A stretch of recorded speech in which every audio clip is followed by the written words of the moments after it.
Good afternoon, messengers of the Southern Baptist Convention here in Dallas, Texas. My name is Emir. I am a messenger from the Helen First Baptist Church in Helen, Georgia.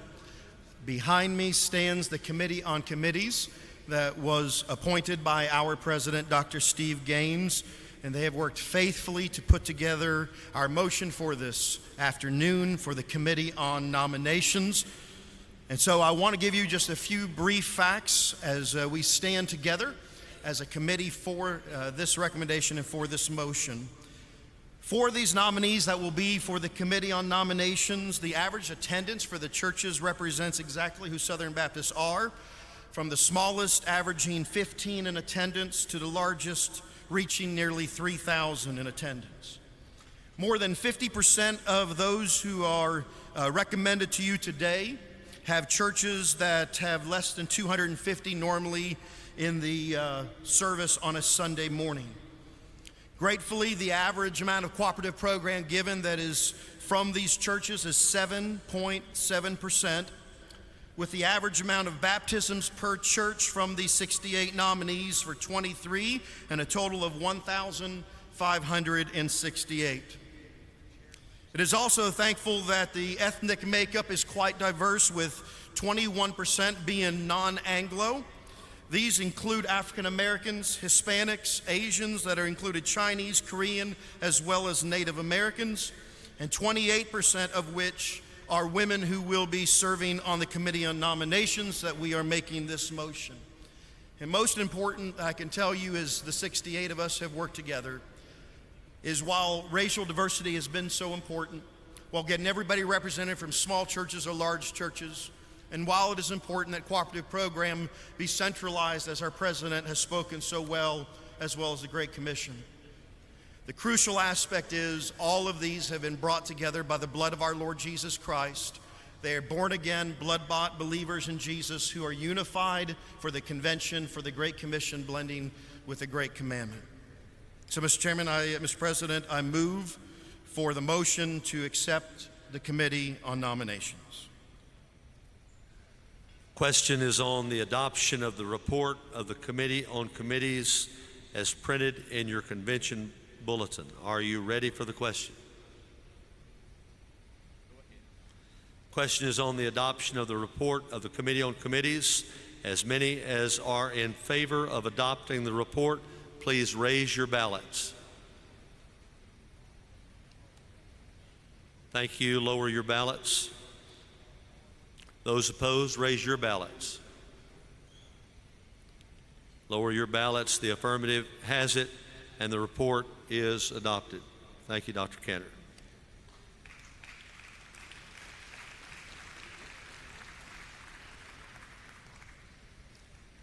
Chair recognizes James Freeman, Chairman of the Committee on Nominations, for a report.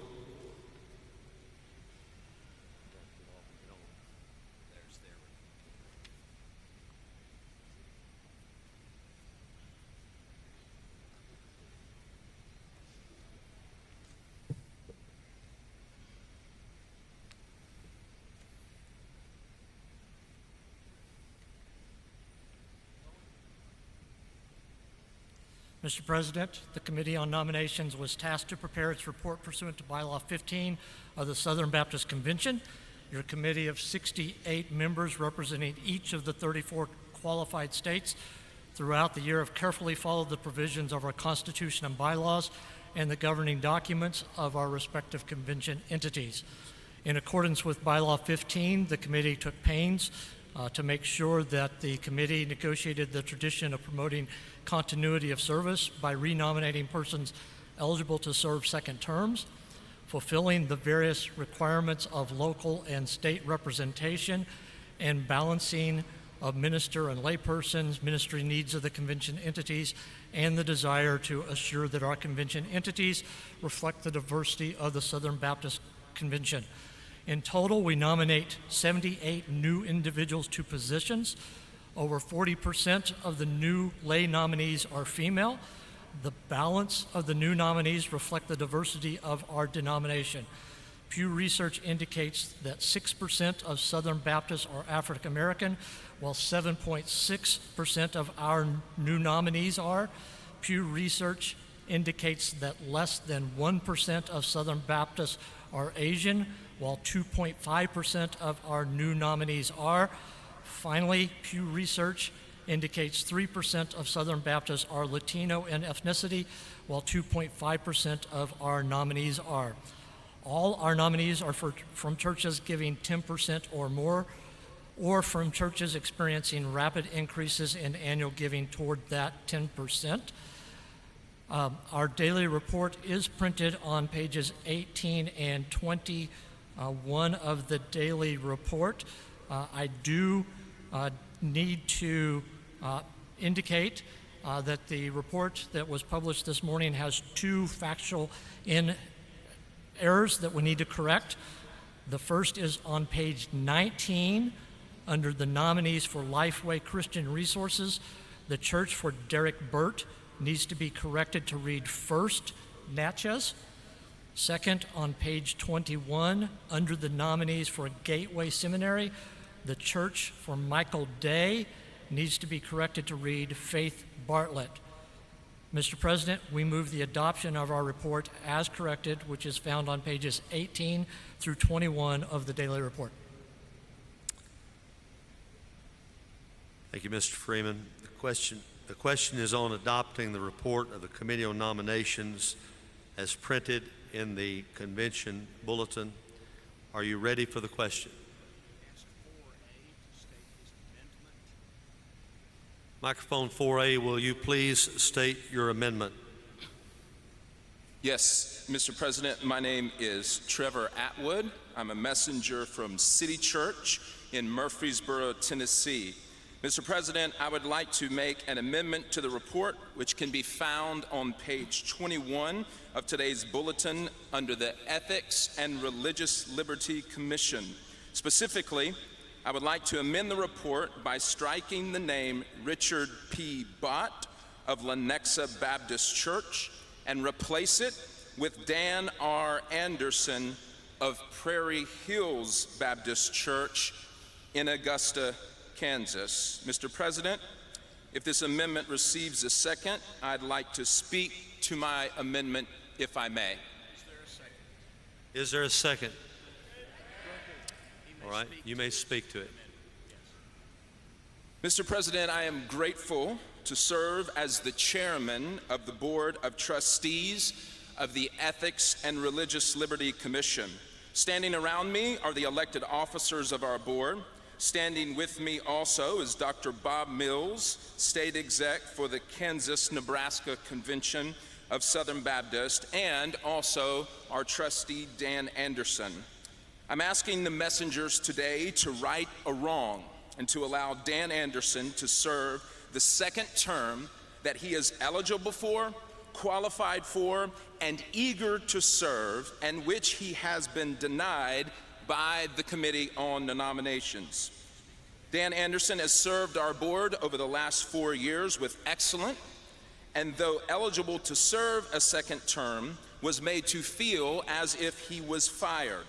I've contacted this committee privately and was told Dan Anderson was replaced for being insufficiently aggressive towards the leadership of the ERLC, and I believe that is wrong. Dan Anderson is not a yes man, but a thoughtful, faithful, small church pastor, mission-minded, a godly man who engages in our meetings with thoughtfulness. Additionally, since the turn of the millennium, the practice of denying a faithful trustee from serving his second term rarely happens in comparison with the number of nominations we make each year.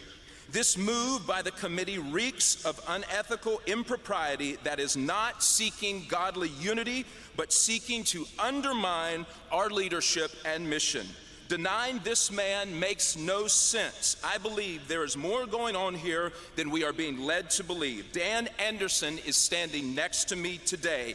eager and able to serve. I'm asking the messengers today to do the right thing, to not allow the bullying of our faithful pastors, lest more of our entities be compromised. For the sake of our witness, I implore you messengers to accept my amendment. Thank you.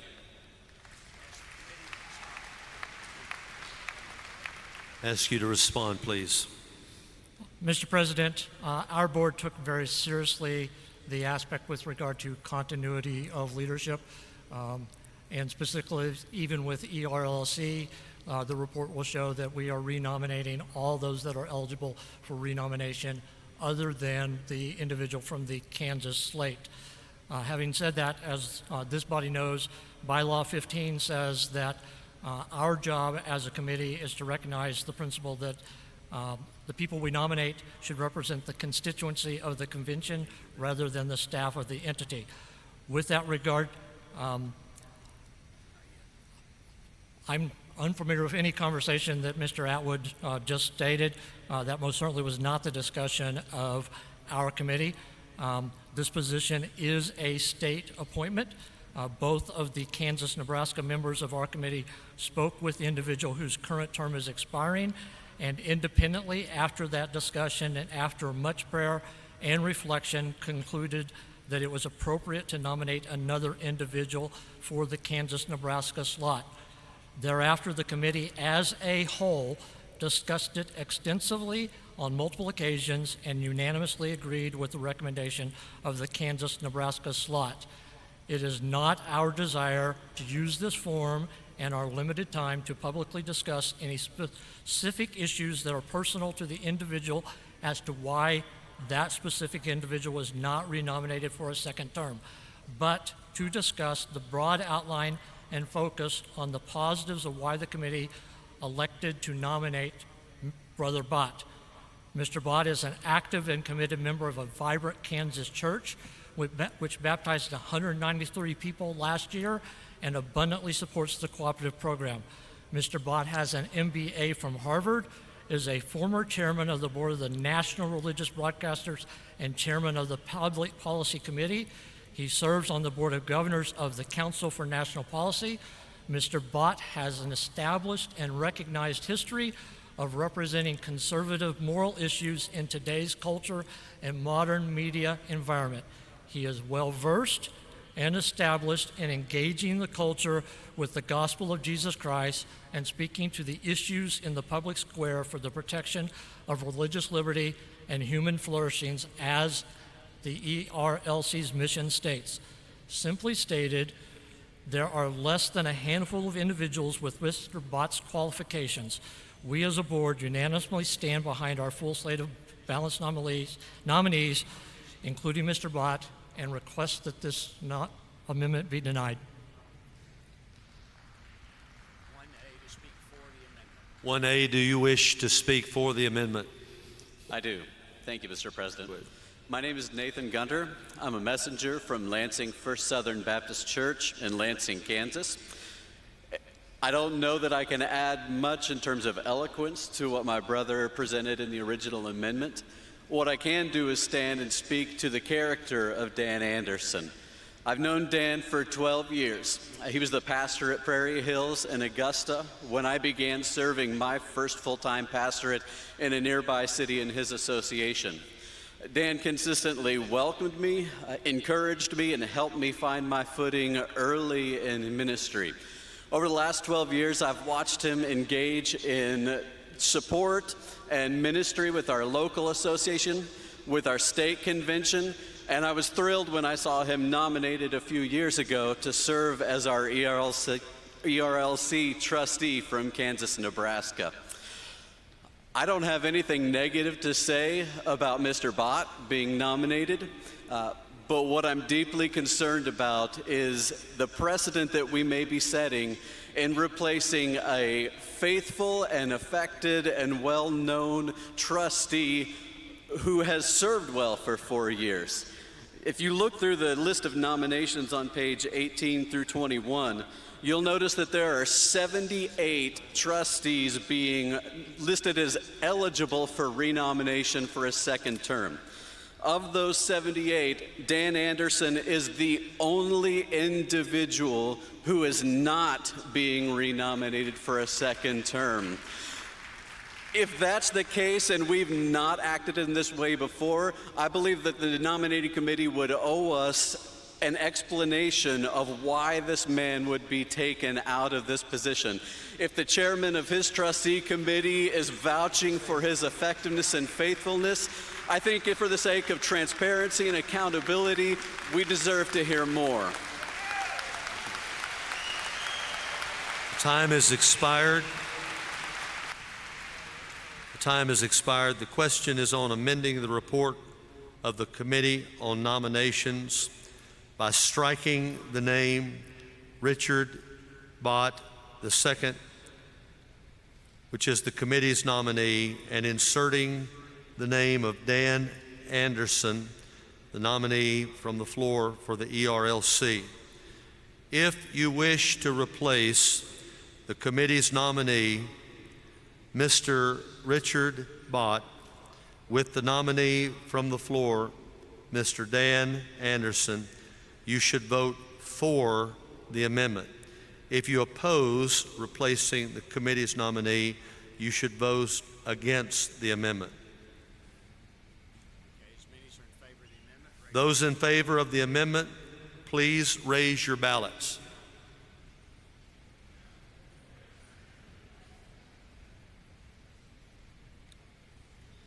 Lower your ballots.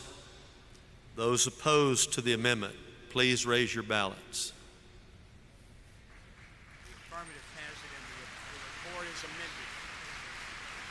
The affirmative has it, and the amendment is adopted. Mr. Anderson is the nominee to the ERLC. Now the question is on the adoption of the report as amended. Question is now on the adoption of the report as amended. If you are in favor of the report of the Committee on Nominations as amended, would you please raise your ballots? Thank you. Lower your ballots. If you're opposed, please raise your ballots. Thank you. Please lower your ballots. And the amended motion passes.